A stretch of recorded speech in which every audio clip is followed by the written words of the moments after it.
ओ भाई माशाल्लाह माशाल्लाह, देखो तो सही रश कितना बड़ा हुआ है भाई। ऐसा लग रहा है पाकिस्तान इंडिया का मैच चल रहा है इधर।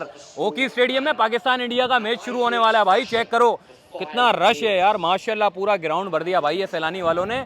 अबे देखो तो सही, चेक करो, ऐसा लग रहा है कि बस अभी इंडियन टीम और पाकिस्तान टीम आएगी, टॉस करेगी, बाबर आजम टॉस करेगा और उसके बाद मैच शुरू हो जाएगा भाई। चेक करो यार, ये हॉकी स्टेडियम में सामने खवातीन को बड़े तरतीब से डिसिप्लिन के साथ बिठा दिया और सामने अबे भाई जितना रश यहाँ पे आप देख रहे हो, उससे पीछे पूरा रश खड़ा हुआ है भाई। इतनी लाइनें लगी हुई हैं, इतने सारे लोगों को ये लोग कैसे मेंटेन करते हैं यार। और सबको पेपर देना, सबके एक एक सबको खुश करना यार, किसी का ये नहीं बोलेगा कि यार किसी को पेपर नहीं मिले यार। इतना रश को मेंटेन करना माशाल्लाह भाई। चेक करो यार, ज़बरदस्त हो गया भाई। ये सैलानी वाले कोई टेस्ट करा रहे हैं, आईटी के मुख्तलिफ कोर्सेज हैं जो ये लोग करवा रहे हैं और उस कोर्सेज को सीखने के बाद ये बच्चे भाई मुख्तलिफ ममालिक के लिए पाकिस्तान में बैठ के काम करते हैं और डॉलर कमाते हैं माशाल्लाह। अल्लाह खुश रखे भाई, इन बच्चों को कामयाब करे, ये उम्मीद है पाकिस्तान की। और शहर कराची के सारे नौजवान माशाल्लाह आज पहुँचे, हमारी बच्चियाँ जितनी भी हैं सारी बैठी हुई हैं।